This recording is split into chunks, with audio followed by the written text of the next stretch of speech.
Terus sidik ning mentes tenan. Tepuk tangan sekali lagi untuk Gus Yusuf.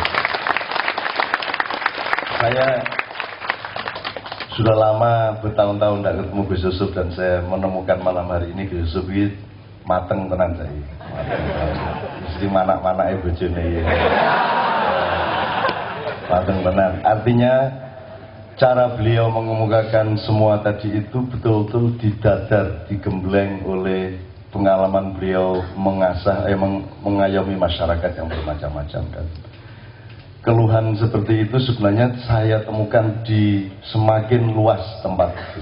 Sampai di Sulawesi, sampai di Irian Jaya, sampai di Lombok, di Bali saja yang orang Islamnya cuma sedikit sudah seperti itu juga. Jadi saya kira kalau saya tidak akan ngajarin Gus Yusuf, tapi saya mengingatkan para jamaah, saya kira rumusnya untuk itu tadi kan kita semua sudah jelas bahwa nomor satu, cara berpikirnya orang Islam ini tidak jelas skalanya.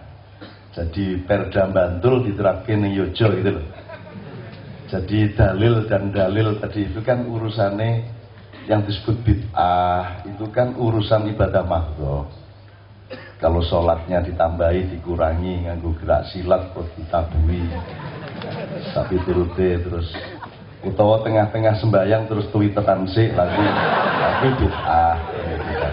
Ning nek baru sembahyang salaman entuk pora, Kanjeng Nabi kan ora tau salaman.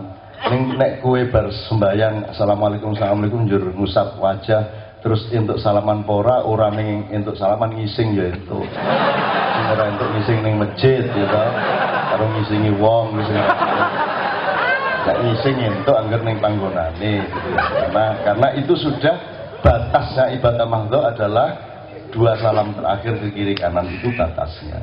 Setelah itu perda ibadah mahdhah tidak berlaku karena sudah masuk ke ibadah muamalah. Kalau ibadah muamalah itu kita ingatkan dah, kalau ibadah mahdhah itu apa saja tidak boleh kecuali yang diperintahkan. Jadi pokoknya nek Gusti Allah ngongkon salat ya rasa salat, nek Gusti Allah ngongkon paket hemat ya upamane wahai umat manusia sembahyang jumuah tok ngono ya paket hemat gitu ya. Ya wis sembahyang jumuah tok kemis rasa.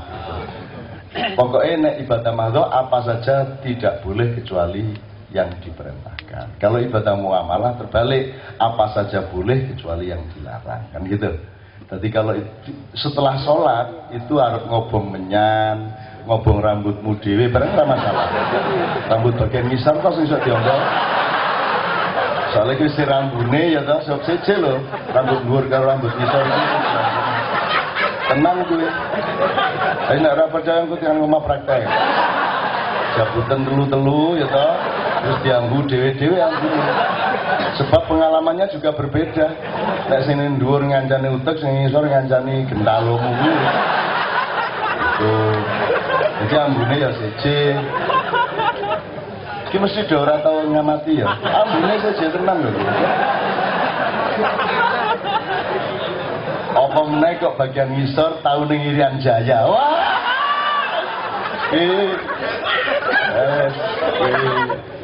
Apa jadi sangit-sangit langu. Wah lah lele di pengalaman mungkin ya ampun tenan. Walah rano wedhus ya sapa ya.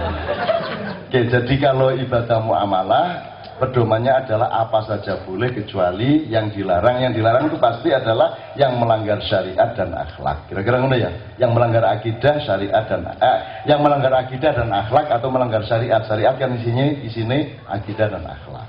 Jadi kalau di luar ibadah mahdhah itu tidak ada bid'ah. Kowe nggawe Partai Demokrat ya entuk, reshuffle kabinet ya entuk, ya toh, arep nggawe badan anggaran DPR ya entuk, sing ora entuk ngapusi wong. Kan begitu, sing ora entuk, sing melanggar akhlak. Kata Gus Yusuf tadi kan tandane wong Islam ki dudu sembayange rajin ora janjane nomor 1. Ning akhlake piye? Karena sholat, puasa dan ibadah mahdhah yang lain itu kan input bukan output. Outputnya adalah akhlak.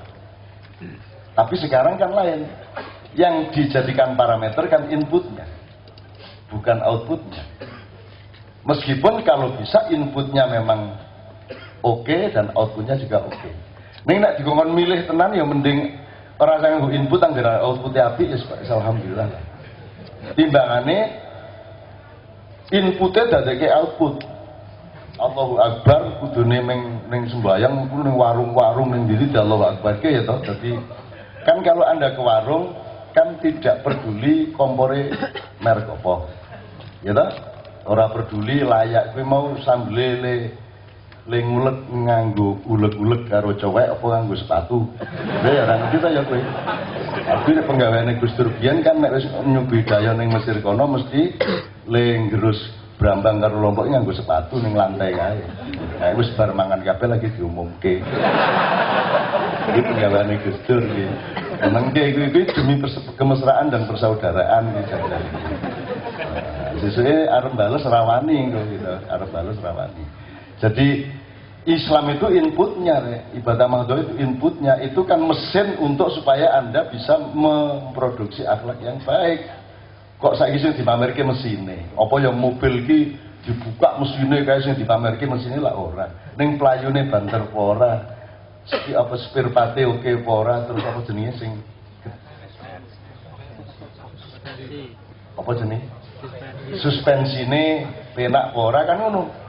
Bukan mamerke pire, dudu mamerke merke kan, itu merke apa wae ya ben. Gitu loh, merke Imam apa Fatawi ya ben. Sing penting suspensinya oke kan itu. Saya kira rumusnya jelas ya. Jadi teman-teman untuk menjumpai kita di larangan-larangan bakar menyan sapi turut iki mau. Wong aku ning kene sering lho Gus bakar menyan Gus. Ning kene iki sering aku. Cuman menyanku rada menyan kutho lah. Nek jam-jamku soalnya menyane wah kaya ngono kaya ambune wis setan mlayu kabeh. Jadi salah nek bakar menyan ki haram ki salah wong setan do mlayu kok. Nek menyanku aku setan jin malaikat do teko kabeh yo tak kon saingan dhewe-dhewe. Tuh.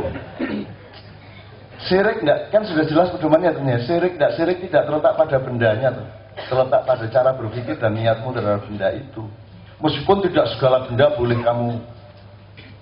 kamu jadikan mentang-mentang aku ngomong sing penting dudu menyane sing penting niatmu piye. Kalau gitu benda macam-macam enggak masalah ya aja njur dimanipulir sembayang terus riso limo. Ya kan njur nganggo apa jenenge kalunge 20 krimping Allah. Yo nek ngono kuwi yo sak kalung-kalunge yo rada haram ngono kuwi ganggu wong sak masjid ya kuwi. Sebenarnya memang yang menentukan syirik tidak syirik itu kan soal cara berpikir, soal menuhankan selain Allah atau tidak. Aras nek cara menuhankan selain Allah rasa menyan. Ali-ali ya iso haram, rambut ya iso haram. Kathok ya iso haram, apa wae iso haram. Kuwi mau. Anek sedih nek ngene kira jawab ngene Gus santrine diwuruk ngene. Kok ngobong menyan? Njur nang cah kakeken jawab, "Bangane ngobong mbut sampean?"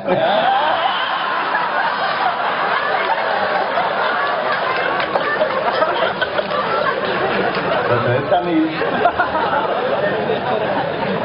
Lagi kancingnya jawabnya ngoten niku. Lah kok senengane nuduk saran ama mangane nuduk dasmu ya ta.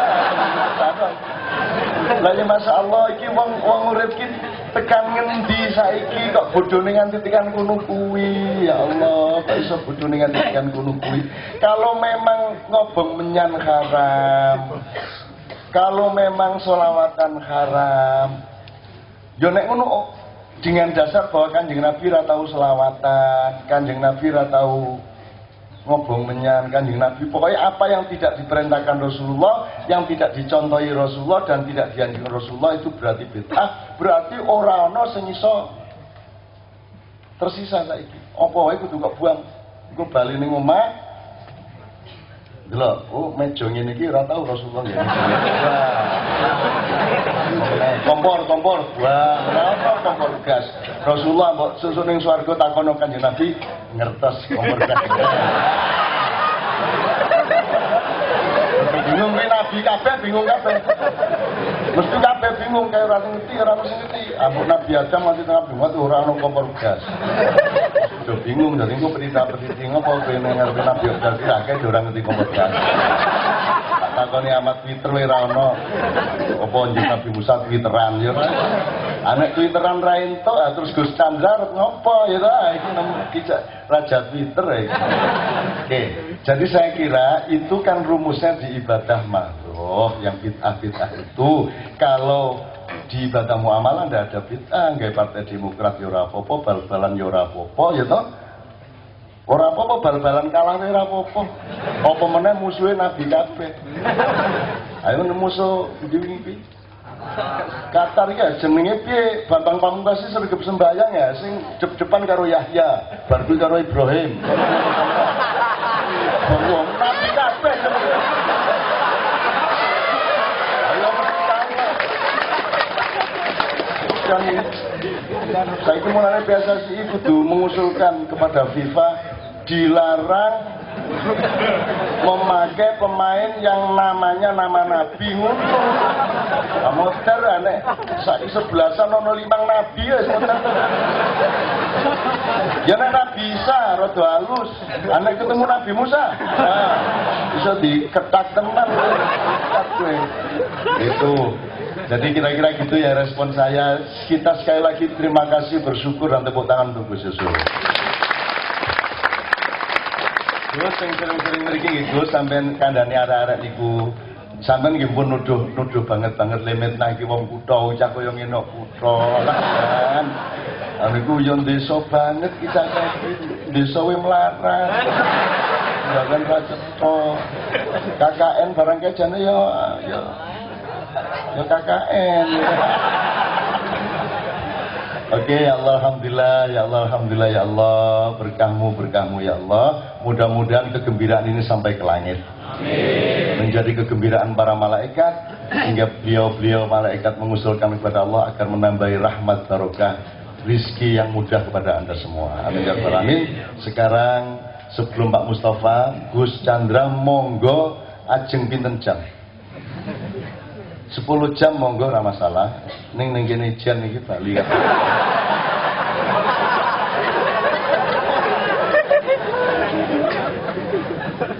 Assalamualaikum warahmatullahi wabarakatuh. Cak Nur ini masih dendam sedikit kemarin di kenduri cinta.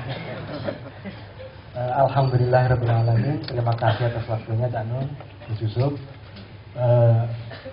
Saya nyanyi saja ya. Nyanyi Pak. Yang jelas kalau uraian dari Cak Nun maupun dari Gus Yusuf sudah sangat jelas. Yang perlu saya garis bawahi adalah Islam itu rahmatan lil alamin, bukan rahmatan lil muslimin, bukan rahmatan lil mukminin.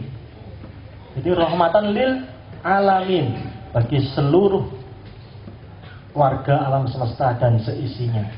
Jadi selama Anda sebagai orang Islam hanya membela atau hanya melindungi sesama orang Islam, sesama orang mukmin, maka Anda belum Islam ya Gus. Belum Islam. Karena belum rahmatan lil alamin, belum menjadi rahmat bagi semesta alam. Dalam surat Al-Asr juga Allah menyebutkan demi masa sesungguhnya seluruh manusia itu dalam keadaan merugi kecuali 4 golongan manusia. Wal asri innal insana lafi khusrin illa alladzina amanu wa amilus solihat wa tawassaw bil haqq wa tawassaw bis sabr. Allah tidak menyebutkan Islam di situ. Artinya orang Islam pun masih bisa dalam keadaan rugi dalam Islamnya. Allah bahkan menyindir orang-orang yang sholat juga, fawaidul musallin. Ya, dalam sholat pun masih lalai. Rasulullah masih menyindir orang-orang yang puasa, dapatnya hanya lapar dan dahaga. Kita seringkali sedekah, zakat, infak, atau bahkan kurban, yang kita peroleh perasaan apa? Berkurang harta benda kita. Wah, ini semene kudu tinggal zakat, yang semene kudu tinggal meleh wedhus, meleh sapi, dan lain sebagainya. Ada perasaan berkurang.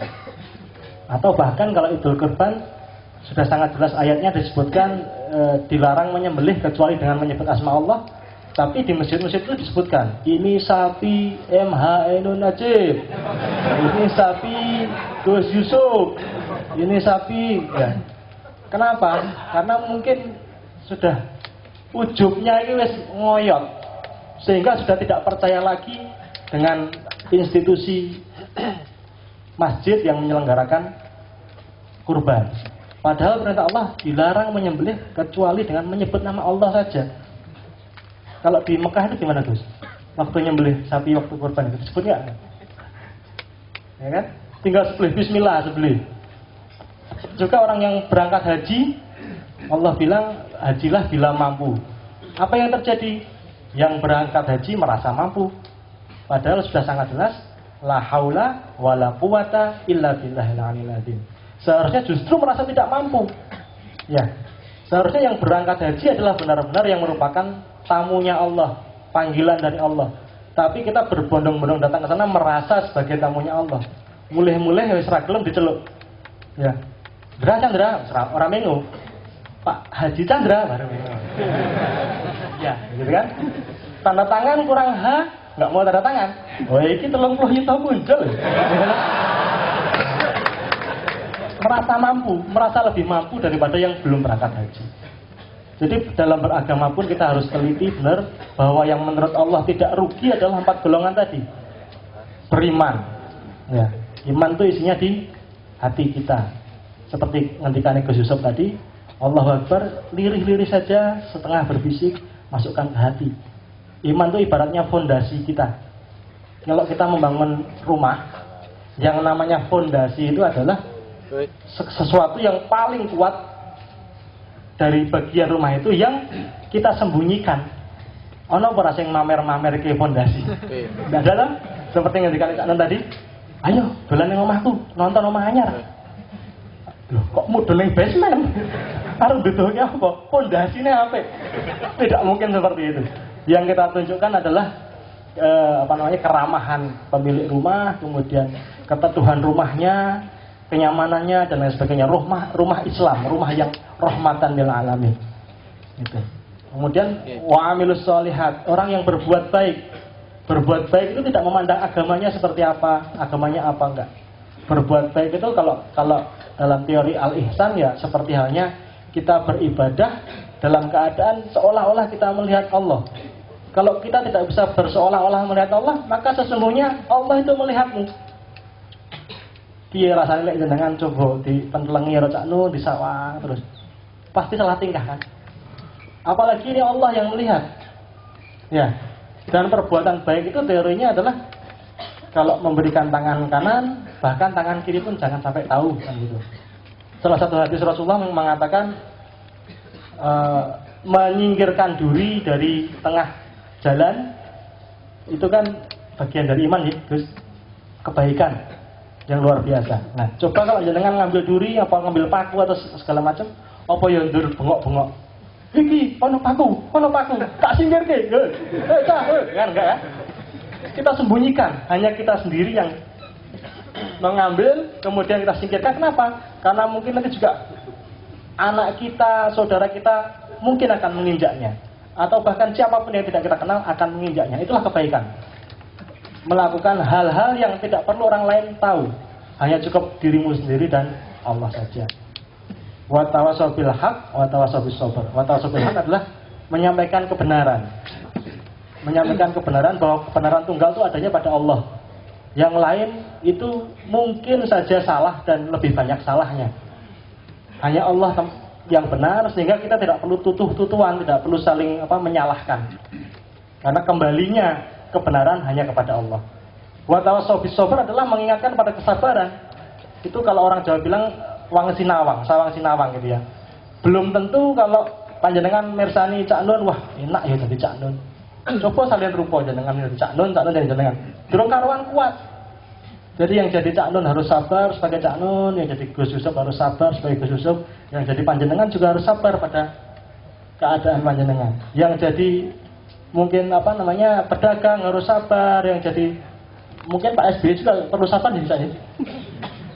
Masing-masing perlu memiliki perannya masing-masing. Masing-masing punya skenario yang harus dijalankan. Sehingga kita harus mengingatkan keadaan itu. Nah, barang siapa orang Islam yang berpegang pada iman, amal soleh, mengingatkan kepada kebenaran, mengingatkan kepada kesabaran, insya Allah tidak termasuk pada golongan yang merugi. Kira-kira seperti itu karena saya pikir pasti kalau dari saya boseni. Gitu. Mengaten. Assalamualaikum warahmatullahi wabarakatuh. Terus toh. Nyanyi sih. Nyanyi saja ya, enggak apa-apa ya. Nyanyi sih. Niatnya nyanyi tadi.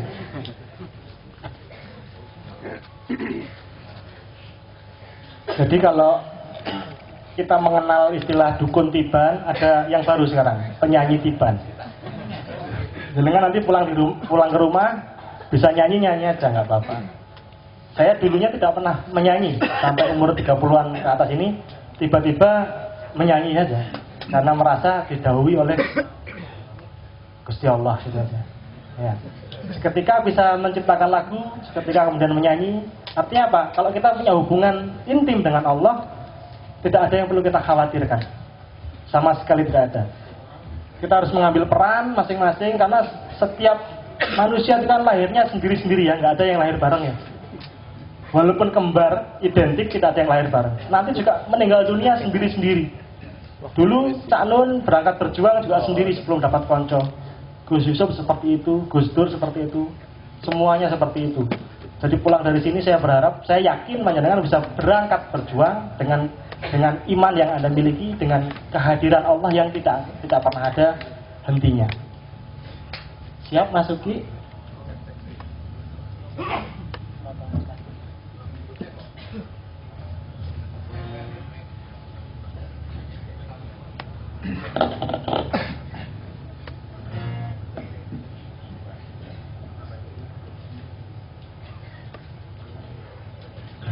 Tidak sebagus Kiai Kanjeng, minta maaf.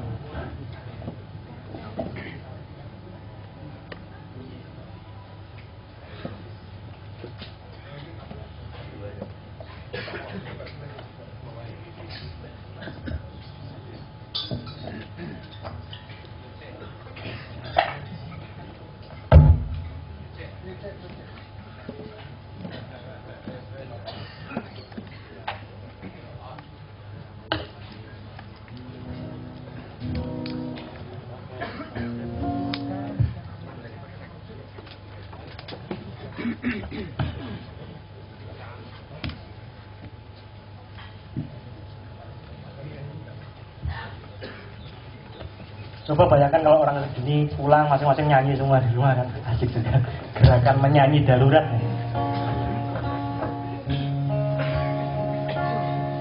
Siratal Mustaqim judulnya.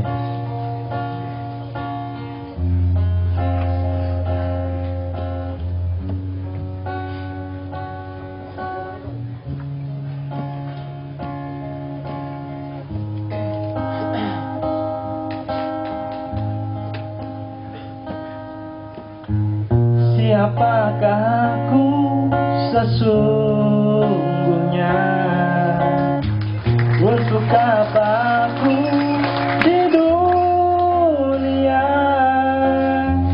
Bagaimana aku hidup tanpa tahu akan kemana?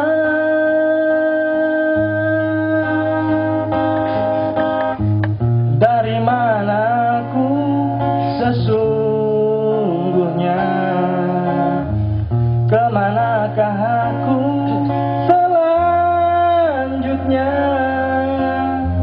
Sampai kapan aku hidup tanpa tahu siapa aku? Sampai kapankah aku pergi? Sampai kapankah akan kembali?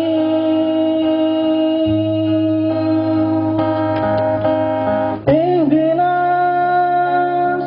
siratal mustaqim, siratal mustaqim. Ihdinas siratal mustaqim, siratal mustaqim.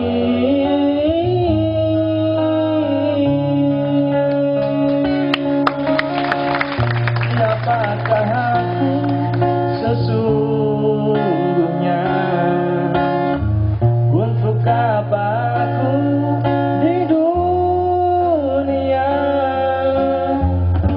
bagaimana aku hidup tanpa tahu akan kemana. Sampai kapankah aku pergi? Sampai kapankah akan kembali?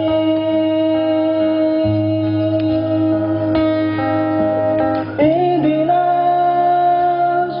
siratal mustaqim, siratal mustaqim. Ihdinas siratal mustaqim, siratal mustaqim.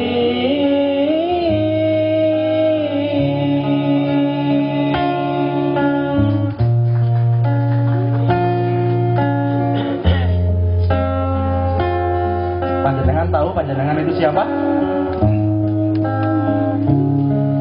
Mari kita cari jati diri kita. Nama yang diberikan oleh orang tua itu adalah awal yang baik untuk mencari jati diri kita. Asal lahir itulah awal yang baik untuk mencari diri kita. Sampai kapan aku di dunia? Na na na na na na na na akan kemana?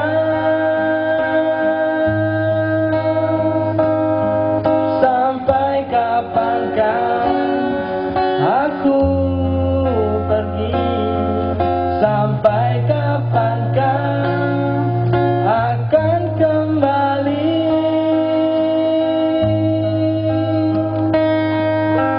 Ihdinas siratal mustaqim, siratal mustaqim. Ihdinas siratal mustaqim, siratal mustaqim.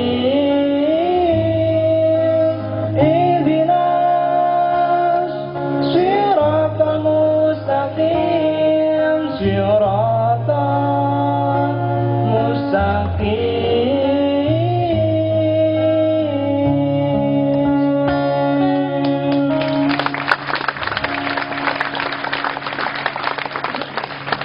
Boleh nambah, nggak apa-apa ya.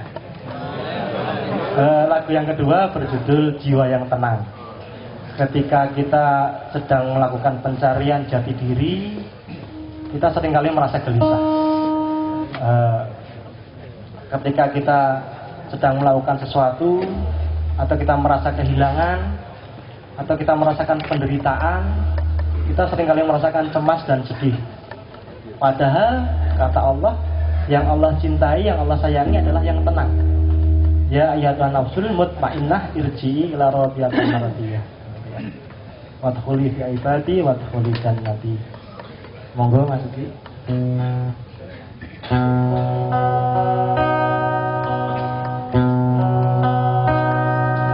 Wahai jiwa-jiwa yang tenang,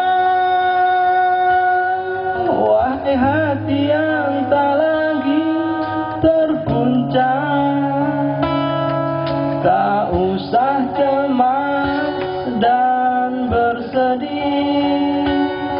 Wahai raga-raga yang tegar, wahai akal yang selalu mendengar, jangan terhempas meski tertatih. Engkau tidaklah sendiri, alam raya menemani. Engkau takkan sepi. Akulah kawan di kala sunyi. Engkau takkan senyap.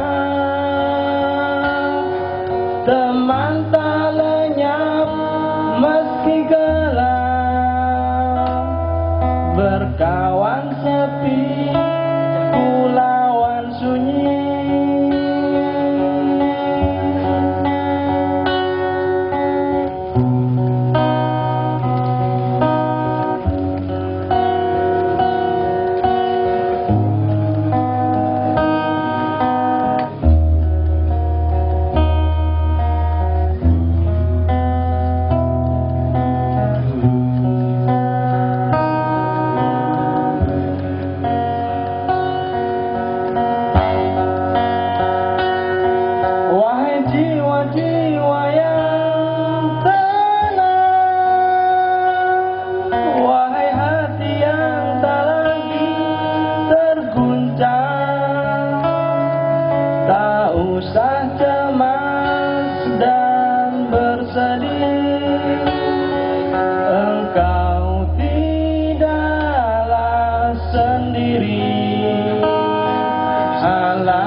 Gus, kita nikmati dan kita berinteraksi ya. Nanti tolong dilanjutkan juga tadi pengajian-pengajiannya. Tapi kita ingin ulang supaya memahami benar ihdinas siratal mustaqim tadi. Saya ingin minta komentarnya penyair yang lain sebab ini sudah mulai ada tersaing ini. Mustafa W. Hasim yang biasanya penyair tunggal di Mojopat Syafaat dan Makya. Kali ini Mustafa mulai terancam nasibnya. Apalagi kelihatannya dari NU ini. Muhammad penyair biasanya Muhammadiyah ini menguasai dunia kepenyairan, saya saing NU ini. Tapi nanti saya minta diulangi lagu itu Gus, diiringi Kiai Kanjeng Gus. Nggih. Sing Siratal Mustaqim. Bolehkah saya minta itu diurut lagi kalimatnya? Sebab ini majelis ilmu. Jadi apa tahukah siapa kita dan sesuatu tadi, terus Pak Mustafa akan menganalisis gitu ya.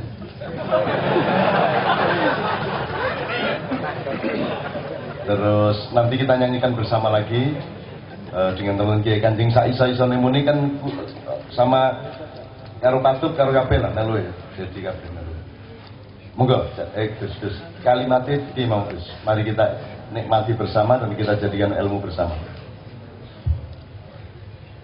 Liriknya, siapakah aku sesungguhnya,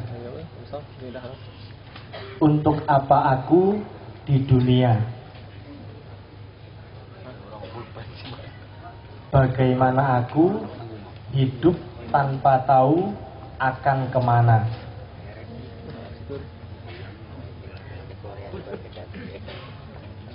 Terus ojo banter-banter ditulis karo penyair. Ya, saya ulangi lagi, siapakah aku sesungguhnya, untuk apa aku di dunia, bagaimana aku hidup tanpa tahu akan kemana. Itu yang song yang pertama. Song yang kedua, dari mana aku sesungguhnya, kemanakah aku selanjutnya,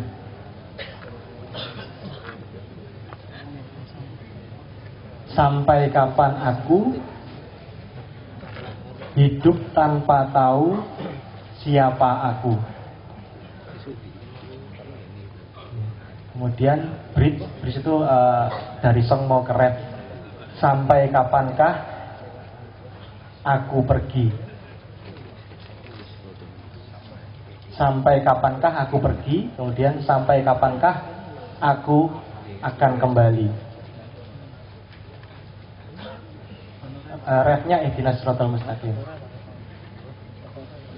Oke, saya sekedar mengingatkan sebelum Pak Mustafa supaya para hadirin dan Anda semua kan ini kan terlibat ini dalam syair ini. Anda semua terlibat dan mending kue mulai mulai nyicil mikir ngene-ngene iki timbang esuk-esuk nek kebentur apa-apa kue lagi setengah mati mempelajari. Jadi kalau dari Islam teorinya kan Idul Fitri. Satu ya Idul Fitri. Jadi Anda diberi kesempatan untuk melakukan siklus 1 tahun menuju siapakah aku sebenarnya sesungguhnya, kan gitu kan? Idul Fitri. Itu dengan metode puncaknya yang namanya puasa Ramadan.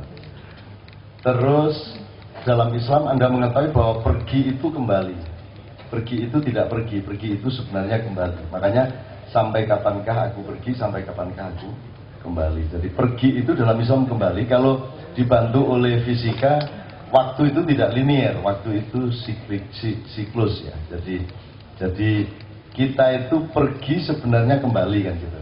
Kan lillahi sebenarnya ilaihi kan gitu. Ilaihi rojiun. Roji, jadi kita kembali. Itu kalau frame-nya, bagiannya dalam Islam seperti itu. Kalau Jawa Anda ngerti, Sabrang kemarin bawa teori ke saya bahwa wong urip ki dadi ora dadi gumantung iso nyedak nang bayine meneh ora. Ini satu pelajaran batinan lah. Pokoknya begitu kue sekolah, kue ngados ke bayimu jadi. Begitu kue nonton TV, kue ngadoh meneh, luwe ngadoh meneh. Begitu kue berpolitik, luwe ngadoh meneh. Bahkan mungkin berkesenian iso ngadoh. Artinya Anda menjadi manusia budaya. Nah, antara budaya dengan alam itu ada jarak. Nah, bagaimana budayanya tetap kita alamkan? Atau kalau budayanya berkonsentrasi pada materi, maka teori Ma'iyah adalah bagaimana materi kita rohanikan. Bagaimana setiap lembar uang Anda itu diberi nilai rohani, maka dia merohani. Gitu. Jadi kue duwe omah, duwe sekolahan, duwe gedung, duwe apa wae, kue nek iso diberi nilai rohani supaya dia kembali fitri, supaya kita bisa menjawab yang ditanyakan oleh puisinya Gus Chandra tadi. Nah, kemudian diberi perangkat-perangkat idiomatik oleh kebudayaan Jawa, misalnya ada kakang kawa di hari-hari. Ya, jadi sing nyanyi iki mau kadang kakang kawa, kadang hari-hari. Nek sing hari-hari ini nyanyi, kakang kawa ndelok. Tergantung muatan yang mau disampaikan. Itu nanti yang mewakili apakah kakang kawanya apa hari-harinya terserah. Ada lagi teori yang lebih detail, ada sedulur papat lima pancer sak pirut PKI. Ini harus ojo njur filsafat banget ya. Perasaan juru kok dadekke kebanggaan nang dindi nang warung ngono ngomong sedulur papat lima pancer rasa. Badok bae lah. Artinya filsafat itu penting, tapi jangan jangan bergelimang filsafat. Sebab filsafat itu tulang belulangnya kehidupan. Jerangkonge urip itu filsafat. Ning nuansa hidup terletak pada urat saraf, terletak pada kepegasan otot-otot Anda dan pendaran-pendaran yang sifatnya sangat halus, sangat soft ya, sangat yang kita sebut software itu, terutama di ubun-ubun Anda. Ya. Di situ selalu terjadi pendaran-pendaran dari Allah yang menurut saya itu yang disebut akal, membuat otak Anda bisa berpikir. Ya. Karena ada pendaran akal, maka ubun-ubun itu oleh Allah dibikin agak aneh. Sejak kecil ubun-ubun Anda tidak sekeras tulang kepala yang lain. Maka itu sebenarnya merupakan isyarat, merupakan ayat dari Allah bahwa ada sesuatu yang penting pada ubun-ubun Anda. Nah, ini sekedar mengingatkan frame-frame saja supaya puisi beliau menjadi lebih bermakna bagi kita. Jadi satu hal yang terakhir, Gus Chandra ini nyanyi dan bikin lagu orang mergo pengen dadi penyanyi, orang mergo pengen pindah profesi nang musik. Jadi saya biasanya wong saiki iki anggere bar maca puisi terus nyanyi jare pindah profesi ngono kan. Bar dodol bakso njur dodol bakmi jare pindah profesi ngono kan. Jadi titik profesi ya ora lah nyanyi ya mergo ana sesuatu yang harus disampaikan dengan cara nyanyi. Nek disampaikan dengan cara orasi ora cocok kan gitu kan. Maka ada nuansa dan dimensi tertentu yang harus disampaikannya melalui notasi, melalui susunan nada-nada gitu. Nah, sebelum Kiai Kanjeng bersama Gus Chandra akan bersama-sama ditambah teman-teman Leto juga, kita dengarkan bersama-sama keputusan Dewan Juri tentang